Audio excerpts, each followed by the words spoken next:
République gabonaise, Mesdames les Premières Dames, Monsieur le Président de l'Assemblée nationale, Monsieur le Premier ministre, Monsieur le ministre des Forces armées, Mesdames, Messieurs les ministres, autorités administratives, territoriales, religieuses et coutumières, Monsieur le chef d'état-major général des armées, Monsieur le haut commandant de la gendarmerie, directeur de la justice militaire, Mesdames, Messieurs les membres du corps diplomatique, officiers généraux,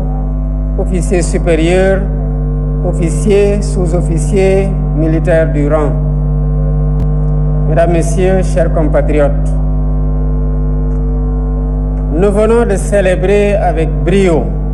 le 66e anniversaire de l'accession de notre pays à l'indépendance. La cérémonie a été belle, elle a été riche, avec la participation très remarquée d'un détachement gabonais. Nous avons assisté à un défilé impeccable, ici à Thiès, cité du Cayor,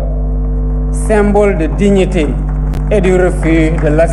l'asservissement. Le Cayor fut en effet un des bastions de la résistance contre la domination coloniale et un acteur de premier plan des mouvements pour l'indépendance. C'est alors tout un symbole pour moi de commencer par Thiès, l'ère des défilés décentralisés que j'ai initié dans le cadre de la politique d'inclusion nationale et d'équité territoriale. Je tiens à remercier chaleureusement notre hôte, le président de la République gabonaise, mon frère Oligui Nguema, qui a bien voulu honorer de sa présence cette cérémonie.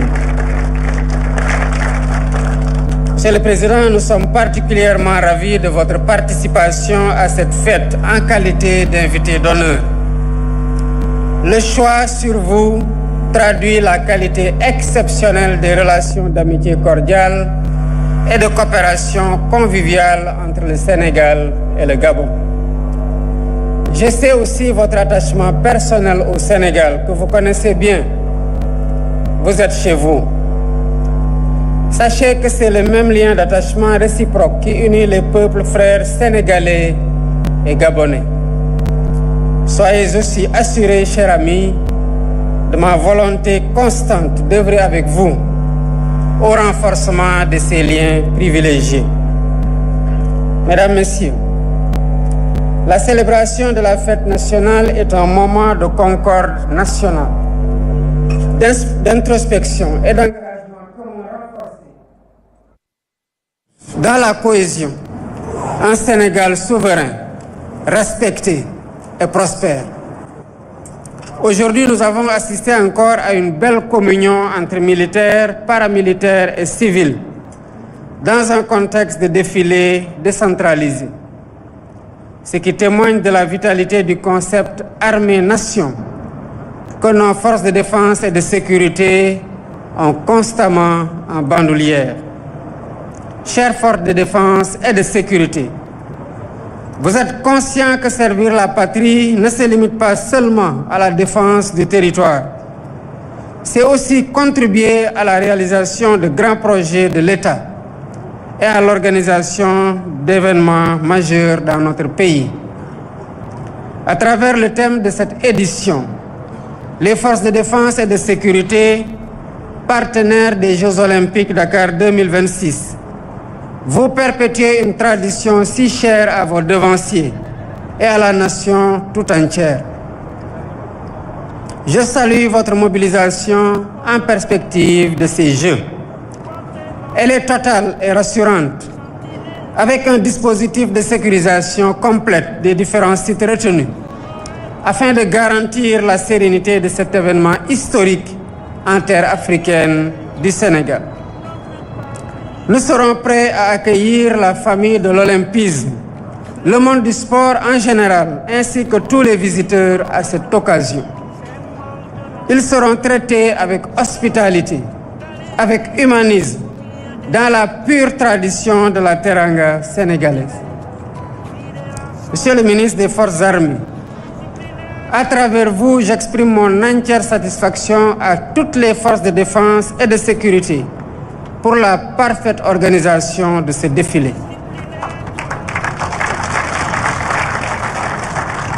J'adresse mes chaleureuses félicitations au chef d'état-major général des armées, au haut commandant de la gendarmerie nationale, ainsi qu'à l'ensemble des commandants des forces de défense et de sécurité, y compris le commandant de la zone militaire numéro 7 de Thiès. J'associe à ces félicitations toutes les forces de défense et de sécurité, ainsi que les participants civils et les anciens combattants. La partition jouée par chacun de vous a honoré toute la République et rendu la fête plus belle. Vive la République, vive le Sénégal, vive l'Afrique unie. Je vous remercie.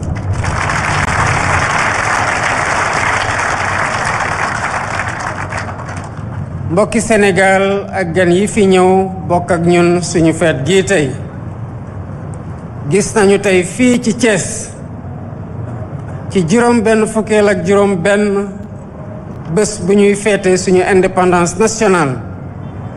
défilé gu rafet gu mucc ayib goo xam ne bokk na ci li ko gën a yëkkati suñu mbokk yi jógee ci suñuy xarit gii di dëkkub Gabon. fii tey ci Thiès dëkk bi nga xamante ne mooy dëkku Kayoor muy dëkku bañkat dëkku gor ak dëkku bañum nooteel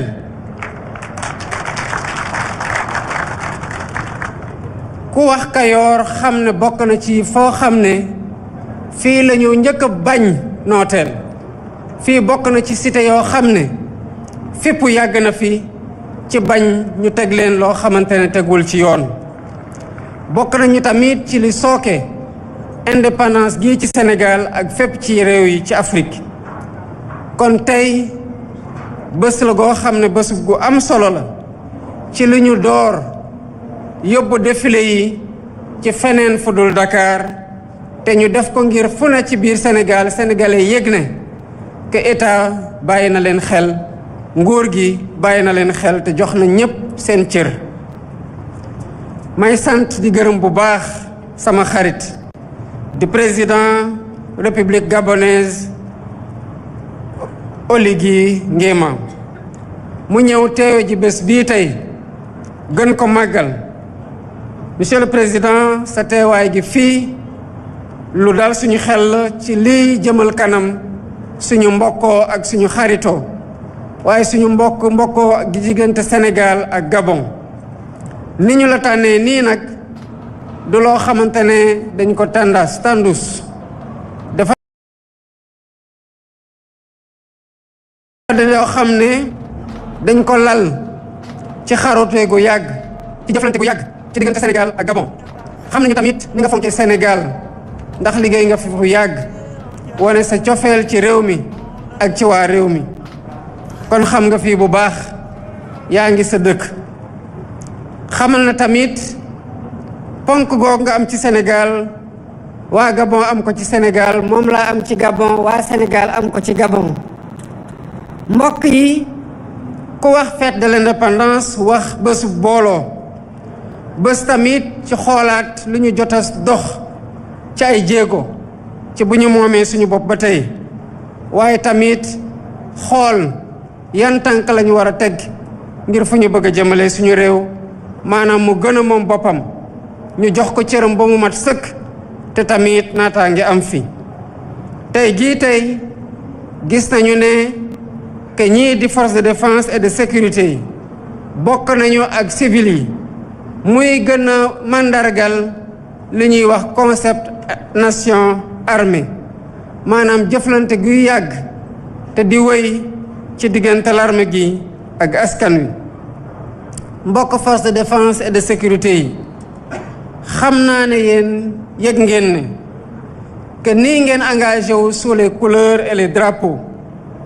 weesu na rek aar Sénégal ak aar askanu Sénégal waaye fépp foo xam ne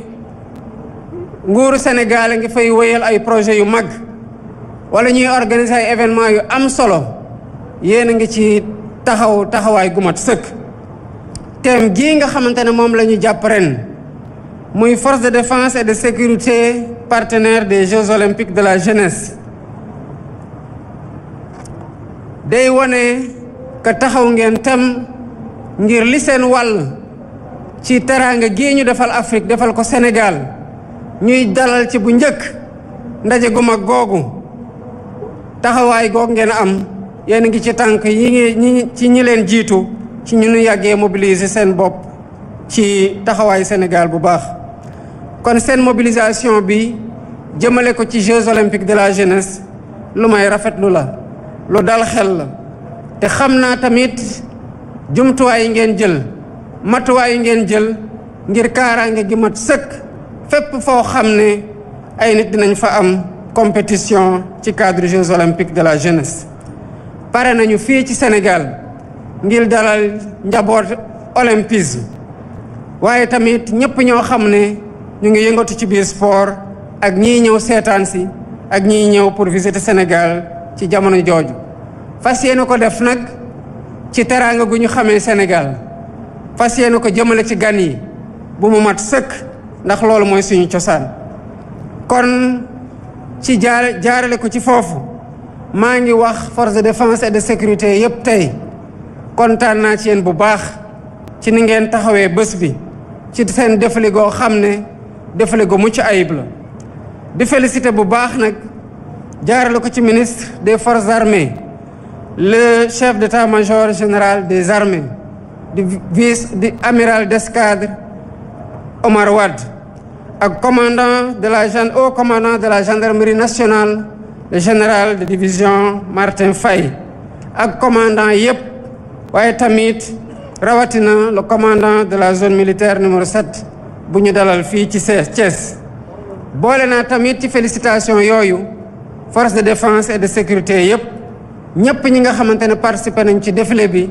waaye rawatina ci anciens combattants yi ku ne ci yéen